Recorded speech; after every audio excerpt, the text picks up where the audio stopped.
뉴스외전 인터뷰 시간입니다. 오늘은 박용진 전 더불어민주당 의원과 함께하겠습니다. 어서 오세요. 네, 안녕하세요. 안녕하세요. 보니까 호주 특사 다녀오셨던데 일정이 2박 4일이에요? 오갈 때 고생 많이 하셨을 것 같은데요. 고생 많았고요. 네. 일단 우리만 일정 잡아서 가면 되는 게 아니고 상대국의 주요 정치인들, 정부 요인들하고 이렇게 만나야 되는 거니까 일정을 잡는 게 아주 늦게 픽스가 됐어요. 그게 일단 여러 일을 불러왔는데 대통령 특사 간다고 그랬더니 주변 분들이 야 좋겠다 대통령 전용기로 타고 가냐 무슨 말씀이십니까? 극성수기 그리고 짧은 기간에 일정을 잡아서 비행기를 타고 가야 돼서요. 저가항공 타고 갔다 왔습니다. 갈 때부터 고생하셨겠는데. 그래서 그러니까 네. 뭐 출발 시간이 원래 네. 밤 비행기니까 한 8시 정도 출발인 줄 알았는데 늦어지고 또 늦어져서 새벽 1시쯤 그렇게 타고 인천공항에도 출발을 해서요. 시드니 도착해서 잠깐 기다렸다가 가는 줄 알았는데 거기서 또 4시간. 그래서 호주의 수도인 캔버라까지 가는 데만 거의 이제 하루 정도가 걸렸습니다. 특사라고 해서 특별대우인 줄 알았더니 전혀 그거는 그렇지 아니었네요. 않고요. 네. 더운 여름 네. 국민들 고생하시는데 좋은 소식 들려주려고 열심히 네. 가서 활동했고 많은 분들 만나고 왔습니다. 어떤 논의 많이 하셨어요? 호주의 부총리 겸 국방장관이 있는데요. 이제 그분이 말스 부총리가 방산 관련해서 당연히 국방장관이니까 관심이 많던데 우리나라로서도 해외 현지 공장을 이렇게 만든 게 처음이고요. 호주에서도 관심이 많습니다. 그런데 그 말스 부총리의 자기 지역구에 그 공장이 들어섰어요. 그러니까 얼마나 애정이 많고 관심이 많겠습니까? 저희들하고 이제 앉자마자 내 지역구에 이제 K9 자주포 그 공장이 있다. 그 얘기도 하시고 얼마 전에 지금 한국군도 이렇게 참여하고 있는 연합훈련이 호주에서 벌어지고 있거든요. 거기 한 1000여 명 정도의 우리 이제 국군이 참여를 하고 있는데 자주포의 그 사격 시범을 봤대요. 대단히 본인은 놀라운 경험이었다고 이야기를 하면서 지금 있는 국방, 안보, 방산 산업 분야에서의 안보 협력을 대해서는 보다 더 확대하고 또 길게 좀 가져가자라고 하는 말씀을 하셨고 외교적으로도 지금 호주는 미국하고 약간 각을 세우고 있어요.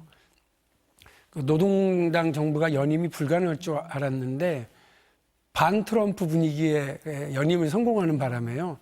약간 미국하고 갈등 관계인데 저희로서는 미국과의 가장 우방 국가 중에 하나인 안보 군사적으로도 가장 우방 국가 중에 하나인 호주와의 관계를 얼마나 잘 맺느냐에 따라서 또 그 둘 사이의 긴장 관계도 잘 활용을 하면 대한민국이 미국과 가져가야 되는 군사, 외교, 안보적인 측면에서의 협력 관계를 더 잘 활용할 수 있겠다 이런 생각을 하고 있습니다. K방산의 위력을 실감하고 오시고 외교 안보를 좀 다지고 오셨다 이 네. 말씀이시네요. 국내 얘기로 넘어오겠습니다. 예, 네, 민주당 당대표 정청래 의원이 됐습니다. 표 차이가 많이 났는데 예. 예상하셨어요? 예상을 좀 했고요. 이제 처음에 여의도 분위기는 그냥 박찬대다, 박찬대 대세론 그러게요. 이런 게 예, 있었거든요. 그런데 한 가지 우리가 유의 깊게 봐야 될 사항은 예전에는 지역위원장인 국회의원이나 이런 분들이 오더를 내리면 오더에 따라서 대의원들이 움직이고요. 또 그 오더를 또 받아서 당원들도 투표에 영향을 상당히 미쳤습니다. 그러려면 사실은 두 가지 전제가 있는 거예요. 하나는 대의원의 비중이 상당히 컸을 때는 그것이 큰 영향을 미칩니다. 왜냐하면 대의원 대부분을 지역위원장인 현직 국회의원들이 임명하다시피 하거든요. 그런 상황이 있습니다. 그리고 두 번째는 후보자의 면면, 정보에 대해서 우리 일반 당원들이 잘 몰라야 되는 겁니다. 혹은 잘 몰랐던 내용을 전해주는 이야기가 있어야 되는 거예요. 근데 이번에는 그런 것이 다 깨져 있어요. 민주당의 당대표 혹은 이제 공직자를 선출하는 방식에서 당원들의 비중이 더 커져 있는 상태고요. 그래서 예전만큼 대의원의 영향력이 크지 않았고 그것은 고로 국회의원 및 지역위원장의 영향력이 크지 않다 이거고요. 두 번째로 당원들 중에 정청래 박찬대를 모르는 사람이 누가 있겠어요. 다 자기가 알아서 판단하는 겁니다. 게다가 이제 유튜브 시대이고 인터넷 시대이기 때문에 이렇게 건너 듣는 정보가 아니고 신문으로 보는 활자 정보 정도가 아니라 아주 입체화된 3D 정보를 보고 듣고 판단하니까 이 사람 이게 좋아, 이 사람 이게 싫어, 이게 분명하죠. 그래서 어떻게 보면 호불호가 분명하고 정보가 넘쳐나고 이런 분들이 더 유리한 것이 지금의 정치인들의 선거인데요. 이번 전당대회에서 그걸 정확하게 다 보여줬다고 봅니다. 그래서 의원님은 일찌감치 짐작하셨다. 이게 뭐 네. 바닥의 분위기가 이미 나 누구 다 알고 있는데 뭘 걱정 안 하셔도 돼요. 이렇게 얘기하는 분들이 훨씬 많았어요. 근데 정청래 대표가 되자마자 협치 없다. 내란 척결이 우선이다. 뭐 이런 얘기하시고 사과 반성이 없다면 국민의힘과 악수도 하지 않겠다라고 했습니다. 그랬더니 당장 국민의힘에서 아니 그러면은 뭐 야당을 인정 안 하겠다는 거냐 이런 얘기가 나옵니다. 어때요? 야당이 뭐 인정받을 만한 일을 하고 있어야 그런 얘기가 볼멘 소리가 좀 들을 만한데 일단 야당 수준이 좀 거시기하다 이런 말씀을 먼저 드리고요. 그리고 또 하나는 정청래 대표가 저렇게 세게 얘기할 수 있는 거에는 압도적인 의석수예요. 그게 아니라 아슬아슬하거나 혹은 여소야대 상황이거나 이러면 정청래가 아니라 정청래 할아버지더라도 야당하고 잘해봐야죠. 그러나 지금은 압도적인 의석수를 기반으로 하고 야당이 야당 같지 않고 내란 동조하는 분위기가 더 강한 것 같고 이러니까 정청래 당대표로서는 그런 말을 할 수 있죠. 그러나 이제 저하고는 결이 좀 다른데 저는 이미 이재명 대표 시절에도 이재명 당대표에게도 그런 말씀을 드린 적이 있지만 정치인의 진정한 용기는 꼴보기 싫은 놈, 미운 놈에게도 악수를 할 수 있는 게 진짜 용기 중에 하나예요. 그래서 본인의 그 권한이지만 절제할 줄 아는 용기와 또 다들 그렇게 하자고 주장하지만 아닌 것 같으면 명확하게 노라고 얘기할 수 있는 용기. 그리고 마지막으로 꼴보기 싫고 미운 놈에게도 악수할 수 있는 용기는 정치인, 진짜 지도자가 가져야 될 용기 중에 하나입니다. 정청래 당대표가 화전 양면 모두에서 능수능란한 당대표가 되시기를 기대하고 지금은 저렇게 세게 얘기하고 전제가 있잖아요. 내란 관련해서 사과하고 좀 달라지지 않으면 이라고 말씀을 하셨으니까 국민의힘이 좀 변화를 해야 돼요. 국민의힘이 좀 달라져야 된다는 걸 전제로 말씀드리고 진정한 정치인의 용기는 꼴보기 싫어도 악수는 할 수 있어야 된다. DJ는 유신 본당 JP하고도 손을 잡아서 역사를 만들었고 노무현 대통령은 한나라당에게도 이렇게 대연정을 제안하고 박근혜 당시 대표와도 악수를 할 수 있는 용기가 있는 대통령이었다. 그 말씀을 드립니다. 이제 첫날이니까요. 저희가 좀 보도록 하죠. 잘 할 거예요. 네. 정청래 대표가 강선우 의원 얘기를 SNS에 했어요. 든든한 울타리가 돼주겠다. 근데 갑질 논란으로 낙마를 했잖아요. 굳이 이렇게 공개적으로 할 필요가 있었을까? 이렇게 보시는 분들도 계시던데요. 정청래 대표 스타일이죠. 그러니까 일단 내 편 그리고 우리 진영에 확실하게 내가 그 안에서의 어떤 역할, 리더 역할을 하겠다라고 하는 건데요. 그 당이라고 하는 건 파티잖아요. 전체 국민들을 상대로 하기는 합니다만 동질적인 생각을 가지고 있는 사람들과 그 지지자들의 집단이니까 그 안에서 먼저 메시지 던지고 상처받은 사람 부둥겠다라고 하는 건데 강선우 의원이 이번 청문회 과정에서 상처받은 것, 그러니까 다른 분에게 상처를 준 것도 맞지만 또 국민들에게도 상처드려서 본인이 사과했지만 또 본인도 상처를 받았지 않겠습니까? 그런 면에서 당대표가 역사적으로 처음 있다는 거 아니에요? 현역 국회의원의 낙마라고 하는 게. 그래서 본인이 더 당황스러웠을 텐데 그런 부분에서 이렇게 좀 우리 편, 내 진영의 사람들 먼저 보듬겠다라고 하는 의지를 이제 보여준 것 같거든요. 근데 당대표로서 아마 앞으로 뭐 어마어마하게 많은 말과 많은 선택과 판단을 해야 할 텐데 오늘의 이거는 좀 빨리 당대표 되자마자 빨리 이런 문제는 내부적으로 정리하고 또 국민을 향해서 발언을 하겠다라고 하는 그런 신호 아닐까 싶습니다. 국민의힘도 당대표 선거 이제 본격화되고 있잖아요. 정청래 대표가 되고 나니까 김문수 후보가 정청래 대표를 바로 공격을 합니다. 그러면 민주당의 정청래 대표가 된 상황이 국민의힘 당대표 선거에도 영향을 줍니까? 강대강으로 가려고 하지 않을까요? 강대강으로. 예. 그래서 국민의힘을 더 강하게 몰아붙여야 국민의힘 내부에서 강한 세력, 다시 말해서 그 탄핵 반대, 계엄 옹호, 내란 옹호 세력들이 더 올라설 수 있을 테고, 그렇게 되면 정치적으로는 국민의힘은 더 어려운 길을 가는 거예요. 그런데 어떻게 보면 정청래 당대표의 이런 강공이 그 국민의힘을 더 어렵게 만들어가는 거죠. 그러니까 국민의힘이 자기들의 변화와 혁신을 만들어 나가려면 그 계엄과 선을 끊고 윤석열하고의 절연하고 이런 것들을 분명하게 하고 국민들에게 사과하고 가야 되거든요. 그런데 정청래 당대표가 세게 나오고 민주당이 세게 나오니까 안으로도 움츠러들면서 강하게 나오면 국민들이 볼 땐 내란 옹호하고 있는 한심한 세력으로 될 거예요. 어떻게 보면 한 수를 더 내다본 강공책이겠구나 이런 생각도 드는데, 저는 국민의힘 전당대회 결과는 뻔하다. 5명이 나와서 열심히 경합한다.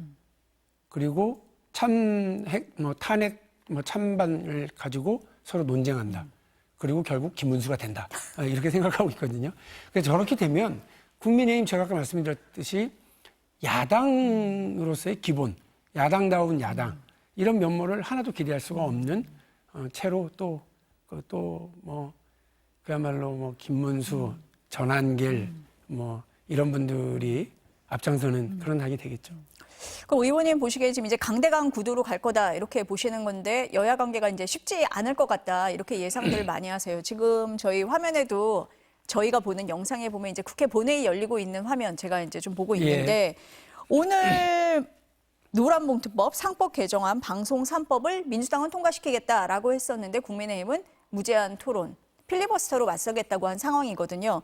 그중에서도 앞서서 나오신 분들도 그런데 노란봉투법에 대해서 국민의힘에서는 재계에서 볼 때 반산업적이라고 한다. 국내에 들어와 있는 외국 기업도 떠날 거다. 불법 파업을 조장한다. 이렇게 계속 반대를 하고 있잖아요. 의원님 보시기엔 이 법안이 어떻습니까? 불법 파업은 오히려 없어지겠죠. 왜냐하면 경영상의 판단으로 인해서 진행하는 것은 그동안은 이제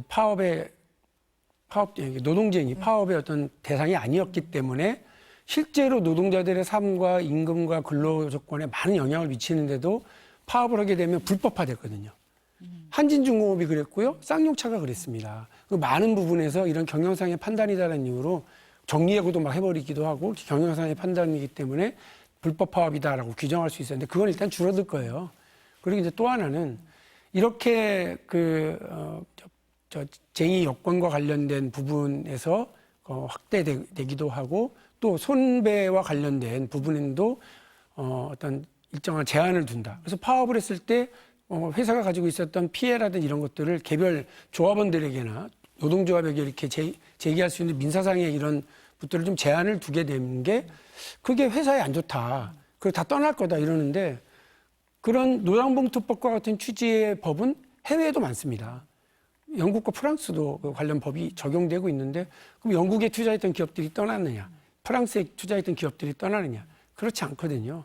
기업의 투자라고 하는 건 단순히 노사 관련된 부분만이 아니라 세제와 관련된 거라든지 금융 대출과 관련된 문제라든지 또 여러 행정적인 지원, 또 부지와 관련된 문제, 이런 여러 가지 문제들이 다 적용되고 있기 때문에 단순히 노란봉투법 때문에 기업이 떠날 거다라고 하는 건, 제가 볼 때는 얼마 전에 나경원 의원이 노란봉투법 때문에 마스가도 안 될 거다라고 미국을 향해서 얘기하더라고요. 아직 협상이 끝난 것도 아니에요. 구두로만 서로 얘기를 했지 아직 협상이 진행되고 있고, 곧 있을 정상회담을 통해서 최종적으로 관세 협상을 비롯한 제반 협상들이 마무리가 되어야 되는데, 지금 오히려 미국한테 협상 전략을 알려주는 거 아니에요, 야당이? 이게 무슨 짓입니까? 이게 그 이재명 정부 망해라 하는 단순한 그런 게 아니라, 이번 한미 관세 협상 망해라, 한미 간의 무역 협상 다 망해라, 그렇게 되고 대한민국 망해도 좋다라고 생각하는 사람이 아닌 다음에요, 어떻게 그런 말도 안 되는 얘기들을 막 퍼뜨리고 주장하고 있느냐. 나경원 의원뿐만 아니라 국민의힘 전체가 답답하고 한심하기 이를 데 없는 얘기들이고요. 불필요한 노조 공포 마케팅, 이런 것들이 오히려 우리 경제를 더 어렵게 하는 야당의 무책임한 선동에 불과하다, 이런 말씀 드립니다. 그 코스피 주가 상승에는 우리 의원님도 뭐 법안도 기여를 하신 바가 있고 그렇잖아요. 그래서 논란이 되는 게 하나가 네. 주식 양도세. 예. 50억에서 10억으로 낮추는 것. 이거 어떻게 보시는지 궁금하고요. 또 전에 그 자본시장법 개정안 네. 내셨잖아요. 그러니까 주가 조작을 하면 2배 이상의 과징금을 물린다. 이거 제대로 안 되고 있는 것도 지적을 하셨습니다. 네. 이 전망 어떻게 봐야 됩니까? 어쨌든 네. 주식시장을 더 키워야 되는 건 모두가 다 똑같이 생각을 하는데 주식시장을 왜 키워야 되느냐. 대통령도 여러 차례 말씀을 하셨습니다만 모든 자산 투자가 부동산으로만 몰려있는 상황. 이거 심각하게 봐야 되는 거죠. 그래서 대한민국의 대부분의 자산이 80% 이상이 부동산에 몰려있으니까 여러 부작용이 생기는데 오히려 주식시장으로 자산 투자를 좀 옮겨가게 하는 것이 기업에도 좋고 경제에도 좋고 우리 사회의 어떤 불안정감을 낮추는 데도 좋다. 이 방향으로 국정과제가 설정이 된 거라고 저는 봐요. 그러니까 코스피 3천, 코스피 5천 이런 게 나오는 거지 단순히 주식 투자해서 재미 보세요. 이게 아니라는 말씀입니다. 그러면 세제 문제라든지 다른 여러 가지 제반 제도들도 거기에 맞춰져 가야 되는데 이번에 그 세제 개편안의 대부분은 주머니가 비었네요. 라고 하는 정도의 기재부의 고민을 덜어주기 위한 쪽으로 잡힌 것 같아요. 기재부의 주머니 사정을 좋게 하는 것이 우리 경제 상황과 우리 경제 상황을 좋게 하는 것 그리고 우리 국민들의 자산 관련 비중을 다르게 하는 아주 선한 방향, 좋은 방향과는 일치하진 않을 수 있다는 거예요. 기재부는 당장 돈을 많이 걷어들여서 나라 살림을 잘하고 싶은데 그게 단순히 그렇지 않다. 이미 국정 방향이 부동산 투자에 많은 비중이 가지는 것을 주식시장으로 옮겨가려고 한다고 그런다면 이런 대주주 양도세 문제라든지 세금과 관련된 문제를 더 신중하게 써야 되는 것이 아닐까라고 하는 면에서 단순히 세금 문제가 세금이 아니라 엄청난 국정과제와 연동되어 있는 문제다라고 하는 것을 좀 말씀을 드리고요. 제가 국회의원 6년 만에 하는 8년 동안에 6년간 여러 해를 걸쳐서 한 게 많은데 6년 만에 통과시킨 게 말씀드렸던 이른바 주가 조작하면 과징금 2배, 이익금이라고 추정되는 거에 2배를 부과하도록 하는 거였는데 이게 2024년부터 실행이 됐거든요. 그런데 한 354건의 주가 조작 혐의가 있는 사람들에 대해서 단 한 건도 과징금을 물리질 못했어요. 금융위원회와 검찰이 미적미적대다가 서로 협조도 잘 안 되고 이러면서 이른바 주가 조작은 패가망신법이라고 얘기했었는데 단 한 번도 패가망신된 사람이 없고 이렇게 되니까 주식시장에 명확한 사인.